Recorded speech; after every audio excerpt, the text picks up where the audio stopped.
السلام عليكم ورحمة الله وبركاته. اللهم صل وسلم وبارك على سيدنا محمد وعلى آله وصحبه أجمعين. أفضل الصلاة وأتم التسليم. يا رب تكونوا جميعا بخير وفي أتم صحة وأحسن حال، ويجعل سعادة الدنيا والأرض ما بين إيديكم، اللهم آمين يا رب العالمين. نبدأ كده بذكر الله كده. سبحان الله وبحمده، سبحان الله العظيم، عاد خلقه ورضا نفسه وزنة عرشه ومداد كلماته. سبحان الله والحمد لله ولا إله إلا الله والله أكبر، ولا حول ولا قوة إلا بالله العلي العظيم.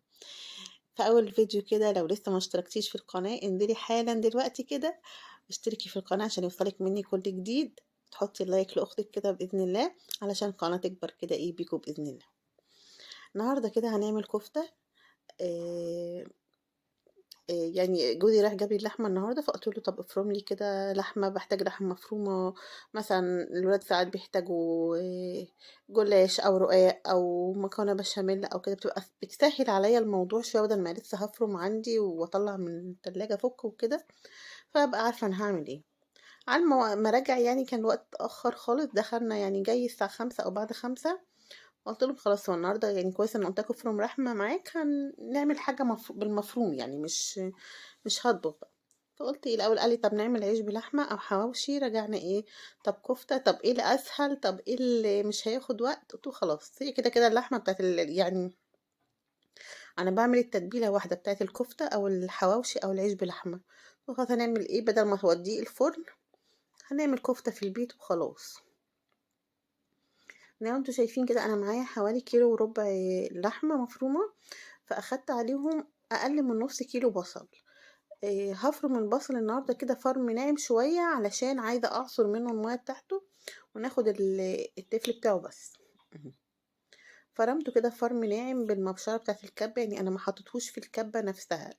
انا عندي اللي هي الاقراص دي بتتحط كده، بتتظبط جوه على العمود بتاع الكبه، فبتبشر بدل المبشره يعني. لان أنا ليا حوادث كتير مع المبشره اليدوي يعني بتاخد ايدي معاها بالذات في البصل وكده. بالكتير قوي ابشر عليها طماطمايه او حته جوز الطيب وخلاص. هنا نعمت البصل بتاعي، هبدأ اخد المية بتاعته كده اركنها على جنب. بعصره في ايدي. هتقولي لي ما عصرتوش في المصفى ليه؟ ما قلنا بقى يكفيكي شر المستعجل بقى، يعني المستعجل اللي يبقى بيعمل ايه، مش مستعجله على الاكل بس، انتي مستعجله بتعملي 100 طلب تاني يعني. ما بحبش ابقى اقف في المطبخ والدنيا مكركبه حواليا. انا بظبط المطبخ، بظبط المواعين، وفي نفس الوقت بعمل الاكل. ما اعرفش ان انا اركن المواعين كده مش نظيفه جنبي واطلع نظيف واعمل، لا. بحب اول باول كده تبقى المواعين كده نضيفة يعني، لأن عارفة إن طلعت من الظرف أكتر فهيتكوموا أكتر فوق دماغي. مين اللي هيعملهم يعني؟ أنا اللي هعملهم برضه. حطيت البصل كده بعد ما صفيت ميته على اللحمة، ونزلت كده بالتوابل بتاعتي. التوابل بتاعتي ملح وكمون وفلفل أسمر، وهحط شطة. الشطة طبعا حسب الرغبة، ممكن تكتري ممكن تقللي. كمون هنا عشان البصل ضروري ضروري. وكمان اللحمة أساسا كان الناس اللي معدتها تعبانة أو القولون، معروف إن هم أول ما بياكلوا أي يعني جزء بسيط من اللحمة برضك بطنهم بتتعبهم. فهنا المكون الأساسي هنا الكمون حلو جدا. يبقى كمون وشطة وفلفل أسمر وملح وجوز الطيب. ابشري بقى على حسب ما انتي بتحبيها يعني، سنة صغيرة حبة كتار براحتك يعني. دي التوابل بتاعتي مش أكتر من كده. لو حابة تحطي قرن شطة حامي حطي، بس أنا يعني مش على طول بحطه. خصوصا ان ممكن يكون في يعني عندي يعني حور حفيدتي موجودة عندي، ممكن تقطم منها ولا حاجة، فمش عايزة حاجة حراقة جامد تيجي في بقها. حتى وانا بحيق الكفتة كده حاولت ان انا اخليها يعني وسط شوية. اما تبقى حنينة وانتي تزودي يعني ممكن تتعالج، لكن لو هي حراقة جامد مش هتعرفي تعالجيها. غسلت كده عود شبت وعود كزبرة، وصفيته كويس من المية مش كتير، ويا دوبك هنعمهم كده بالسكينة على الناعم خالص، عشان عايزة ادخلهم على على اللحمة والتتبيلة بتاعتها. النهاردة لا هحط بقسماط ولا هحط عيش ولا هحط اي حاجة تانية، هي المكونات اللي قدامكم دي بس اللي هحطها. بس بحاول ان انا اعمل عود الخضرة اللي هحطه فيها كويس جدا.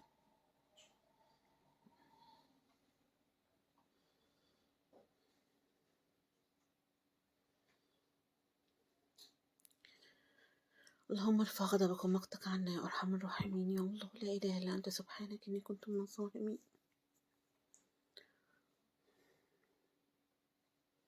نزلت بيه كده على بقية الحاجة. هندخل بقى ندخله بقى كله في بعضه كده اكنك بتعجني عجينة بالظبط. الكفتة هنا او الخلطة بتاعت الحواوشي او العيش بلحمة هي خلطة واحدة، بالاضافة ان انا يعني لو انا هحطها في العيش حواوشي او عيش بلحمة ممكن ازود طماطم او طماطمين اقطعهم ناعم خالص بردك كده بالسكينة، بدون قلبهم، يعني طلع قلبهم واقطعهم. لكن هنا طبعا مش عايزة احط في الكفتة طماطم فهعملها بالشكل ده. تعجني فيها عجن كويس زي ما تكوني بتعجني عجينة بالظبط، عشان خاطر الأنسجة بتاعتها كلها تدخل في بعضها وتبقى كلها ايه داخلة في بعض، تبقى كأنها حاجة واحدة. هنا بعد ما عجنتها كويس ركنتها على جنب، وهنبدأ بقى ايه نقشر بطاطسين. النهاردة عايزة اعملها بطريقة مختلفة شوية، الطريقة دي انا ما جربتهاش قبل كده، طبعا نزلت كتير على النت بس انا ما جربتهاش قبل كده. انا بحب دايما اعمل كفتة لوحدها ناشفة كده وفرحها الطحينة والسلطات والحاجات دي. النهارده قلت بدل ما احمر فراخها شيبسي ومفيش وقت وكده هحط تحتيها فرشة كده تغيير، ونشوف هي ماشية ولا مش ماشية معانا يعني. واحنا بنقشر البطاطس برضك كده ما ننساش اخواتنا الفلسطينيين والسوريين والسودانيين وكل المستضعفين في كل مكان، بدعوة برضك ان ربنا ينصرهم، يكون لهم عونا، يكون لهم نصيرا، ويرفع عنهم الغم والكرب اللي هم فيه. اللهم امين، وتقبل شهدائهم ويشفي مرضاهم ومصابهم يا رب العالمين. لو وصلتي لحد هنا معايا من الفيديو متنسيش من اللايك والكومنت الحلو بقى عشان تشجعيني كده ان انا انزل فيديوهات كتير وان القناة تكبر معاكم. اتفقنا ان البطاطس اليومين دول طبعا جديدة بتبقى عليها طينة ورملة كتير، فلازم بعد التقشير تغسليها، وبعد ما تخرطيها ترجعي تغسليها تاني، ويفضل اخر غسلة تغسليها في المصفى عشان لو فيها اي رمل ناعم ينزل تحت المية. بقطعها هنا يعني تكاد تكون قريبة للشيبسي شوية، وهقطع بردك شرايح طماطم مش كتير. انا عاملة بطاطس بردك يعني حاطة كميات قليلة، على يعني حرصا ان لو حد ما اكلش ما بقاش هدرت كتير، ولو ان هما شكروا فيها وقالوا ان هي كويسة يعني. معايا شرايح طماطم وشرايح فلفل اخضر اللي هو البارد الكوبي، لو حابه تحطي واحد حامي يطعمها برضك دي حسب الرغبه. انا مش هحط، انا هستكفى بالتوابل اللي في الكفته، يعني كمان مش هبخر البطاطس والحاجات دي ولا هحيقها. هو الحياء اللي في الكفته كافي قوي، ومش هحط لها اي سوائل، لان الحاجه دي عندي كلها كفيله ان هي تنزل سوائل تسوي لي الكفته. كمان كنت جايبه بصلايه اقشرها على اساس ان احطها، لقيت ان كده كميه البصل هتبقى كتيره قوي فهتبقى شاذه، فركنتها يعني مرضتش احطها. الصينيه معايا هدهنها من تحت دهنه بسيطه جدا، لان اللحمه فيها نسبه دهون، فيا دوبك كده حطيت حته سمنه بقري تحت كده حتى من غير ما اسيحها، وهبدا ارص البطاطس والطماطم بالطريقه اللي تعجبك. رصيها بالطريقه اللي انت تعجبك، طريقه عشوائيه باي شكل، هي في الاخر ان انا عايزاها تبقى حاجه متطعمه من اللحمه يتاكل بيها كده، ايه تاكل جنب العيش، لو انت عامله رز هتاكليها جنب الرز، يعني كل واحد حسب رغبته. انا عملتها ما عملتش فيها رز، عملت فريحة عيش بس، هي برضك هتاكل. شايفين منظرها حلو ازاي والالوان والحاجات الحلوه دي بقى كده. وهنبدا بعدها بقى نصبع الكفته ونحطها فيها. بكرر تاني وباكد ان انا ما حطيتش اي سوائل ولا اي ماده دهنيه غير ان انا دهنت الصينيه بس.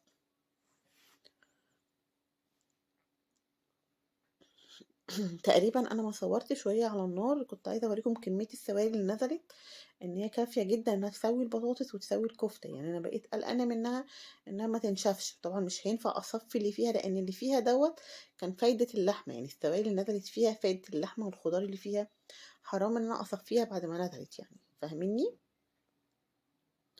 هنا ببدأ أصبع بقى الكفتة. انت ممكن تصبعيها من غير سيخ عادي، ممكن تصبعيها صوابع كبيرة، تعمليها قرص صغيرة، تعمليها كور، على حسب رغبتك خالص، كل واحد على حسب ما يريحه. وهنا وانا بصبعها يعني بطعمها بس كده بمية البصل.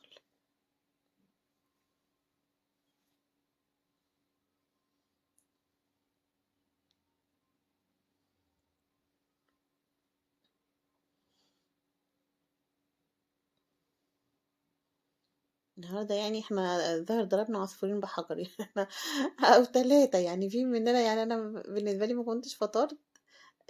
احنا اكلين تقريبا بعد الساعة 7 او 7 في الحدود دي يعني ده فطار وغدا وعشاء، خلاص محدش هيتعشى الوقت المتأخر ده يعني. أكلين أكلة كويسة وأكلة متينة يعني، أكلين يعني.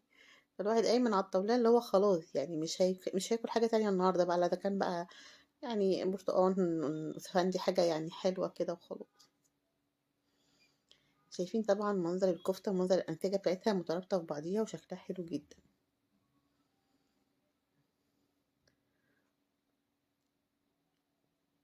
طب هتسويها ازاي وهي فيها بطاطس؟ هحطها الأول على النار تاخد لها غلوتين كده، وبعد كده ادخلها في الفرن عادي. لو معاكي وقت هتدخليها في الفرن من الأول عادي خالص، مفيش أي مشاكل.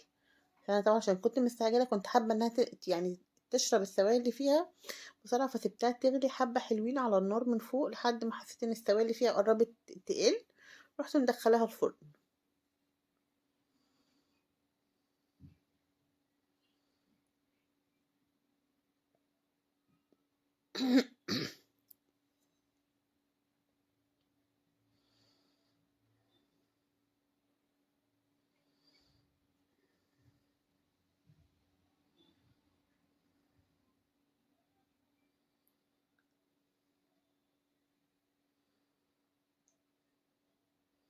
لو حابة طبعا تضاعفي الكمية، احنا متفقين مع بعض ان اللي بيحب يضاعف الكمية يعني ممكن تحطي بقسماط، ممكن تبيلي رغيفين عيش بلدي وتعصريهم يعني بعد ما تبوشيهم تصفيهم في المصفى كويس، وتاخديهم العيش الناشف اللي فيه يعني اللي اتصفى كويس، العجينة اللي فضلت منهم اللي هي متماسكة دي ندخليها مع الكفتة. ممكن تبشري جزرتين تلاتة معاها برضك، يعني تبشريهم بقى على الناعم خالص عشان خاطر ما تفكش منك. وممكن برضك تحطي معاها بطاطسية مسلوقة نص سليق، تبشريها برضك وتدخليها في العجينة. هنا بعد ما كنت صبعت وخلصت، كريم قال لي لا انا عايز كور. طبعا انتوا عارفين طلب كريم غالي عليا شوية، فاخدت من كل صبع كده حتة وحطيت له كام كورة، قلت ايه منها كمان تبقى تشكيلة في الصينية يعني. كنت مطلعة طماطم وخيار كده عشان اعمل طبق يعني خرطه كده على الناشف، وطبعا شويت بدنجانتين هنا عشان اعمل بابا غنوج. يعني في حاجات كتير ورا الكاميرا بتتجهز، مش لازم نصورها كلها يعني. طلعت البتنجان من التلاجة غسلته شويته على النار، مش بياخد اي وقت خالص يعني، بتضيريه من جنب لجنب على العين بوتاجاز بيستوي بسرعة يعني.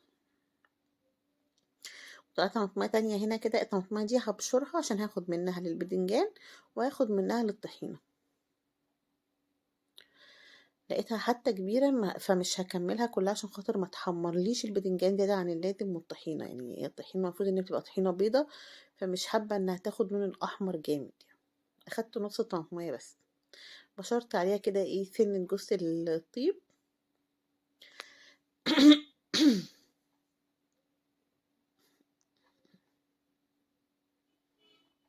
معلقة خل.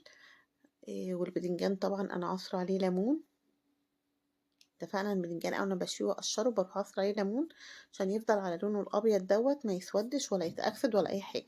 البتنجان طبعا كله حديد، ولو سبتيه كده هيسود، فهو الليمون بيحفظه يعني، بيخلي لونه كده ايه زي البافته بالظبط.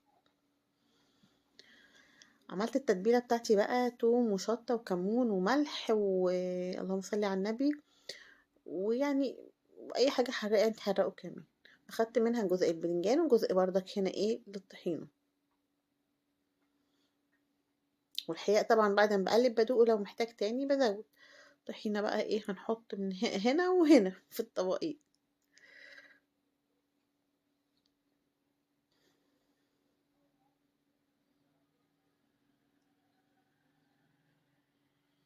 بقالنا فترة مكسلين نعمل طحينة في البيت، وهو يعني البرطمان الطحينة بيجي، لو بعت جبت الصغير هو يدوبك على قد الطبق، لو جبت الكبير برضك مش بيقعد، وانتوا عارفين الطحينة برا غالية قد ايه يعني. بحيق بقى الطحينة هنا، بحط لها حبة فلفل اسمر بزودها شوية يعني ايه، المفروض بتكون حراقة شوية.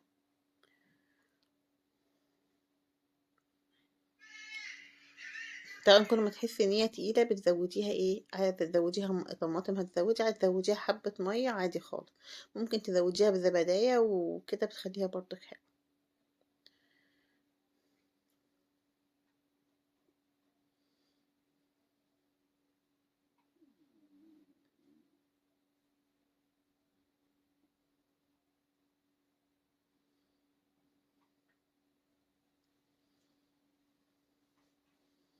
هنا بقى جوزي قال لي ايه رأيك، كان يعني ساعات بيبقى متحمس كده انه يعمل حاجة، انزل اجيب مخلل جاهز، قلت له ما عندنا مخلل، قال لي لا عايزة اجيب جزر وكده من اللي هو بيبقى بره ده. قلت له طب تمام، روح هات اللي انت عايزه. قال لي طب قال ما تعملي يعني. قلت له ده انا هخرط الطماطم والخيار ناشف، كانت عارف الولاد مش بيحبوا السلطة. قال لي لا امي طبق سلطة ناعم كده. قلت له حاضر من عينيا الاتنين، انت تؤمر بس.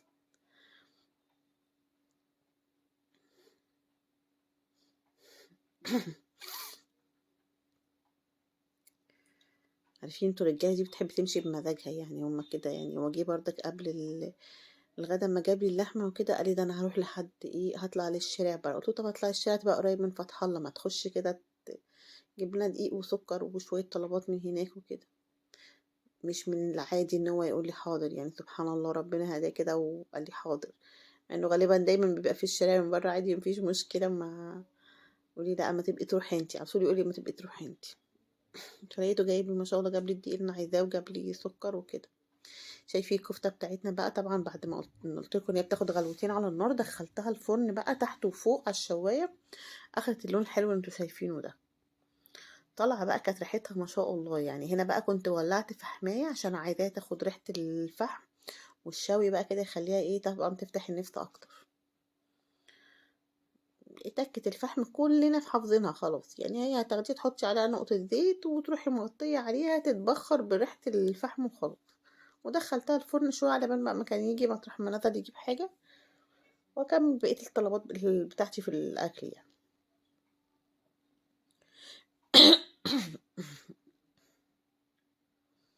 مصدقت أصلا إن هو قال لي إنه ينزل يشتري حاجة عشان أخلص المواعين اللي في الحوض وأنا بخلص الأكل يعني. عايزة قبل ما أقعد على الطبلية يكون المطبخ فاضي ونضيف. فضيت طحينة هي كمان في طبق، ومتعودة إن أنا بحط ايه كل حاجة كده طبق. قعدت استغرب، قال لي انتي عاملة من كل حاجة طبق، غريبة يعني. ترحموني بقى يعني، حابة أقلل المواعين شوية يعني، زهقت مواعين. زهقت بجد، بشوف الناس كلها بتحط يعني مواعين قليلة، وانا اللي بحط مواعين كتير كده. تعبت من موضوع الغسيل والجو ساقع وحالة يعني. انا حبيت بقى اراضيه واعمل له الطماطم السلطة يعني، قلت مش تاخد حاجة. يعني قبل كده ان محدش بياكل السلطة غير انا وهو بس، محدش في البيت تاني بياكل. ممكن ياكل مكونات السلطة لوحدها، كل حاجة لوحدها، لكن مع بعضها كده لا.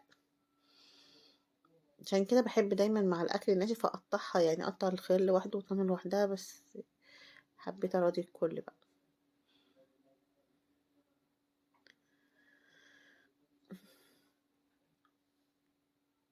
عارفين تبقى الخيار بتاع السلطه دوت بيبقى كله ما شاء الله، تحسوا ان ريحته مخليه كل البيت عايز ياكل خيار في السلطه مخصوص.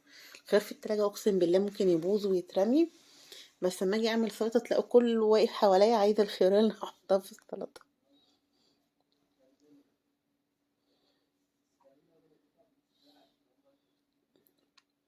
قلبنا السلطه بتاعتنا بقى وهنفضيها في طبق تاني.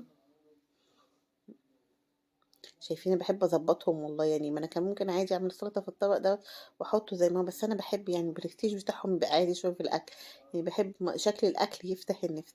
هم متعودين بقى ان انا بحط طبق يمين وطبق شمال على الطبلية عشان كله طول وكده.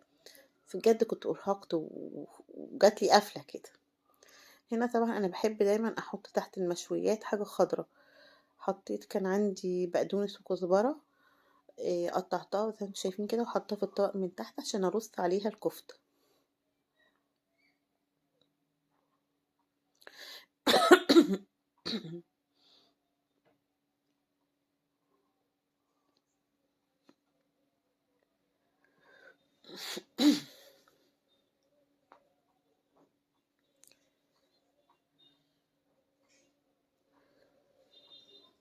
الحمد لله الكفتة ما كانتش بردت يعني، كانت لسه بتدخن وسخنة النار زي ما انتوا شايفينها. اكل كله سخن وجاهز وتمام التمام يعني. والبطاطس والله فكرة البطاطس طلعت حلوة وطعمها حلو يعني، اخدة من طعم الكفتة. وكمان لما اتدخنت بالفحمة يعني بقت اخدة طعم الشوي وريحة الشوي، فحلوة قوي يعني. تجربة مش وحشة. انا حطيت بقى، فضيت حبة مخلل من اللي هو جابه بقى، نعمل بقى سندوتش كده على السريع واحنا واقفين كده ايه، ندوق الحلاوة والطعام بتاعتنا اللي احنا عملناه. كنت حابة أحط فرشة خضار في الساندوتش، بس قُلت عشان اللي هياخده ما يتضايقش يعني، لإن هُم بيحبوا حاجة التصوير. الحاجة اللي باصوّر بيها يبقى كلّه عايز ياخدها. حطيت الكفتة كده، أحط عليها إيه، حبّة سلطة خفاف وحبّة مخلل بردك كده، وهادّيها معلقة طحينة في الآخر، وألف هنا وشفا للي أكل. الفيديو بتاعنا سهل وبسيط، أتمنى يكون عجبكم، ونقول ميعادنا معاكم الفيديو الجاي بإذن الله، والسلام عليكم ورحمة الله وبركاته.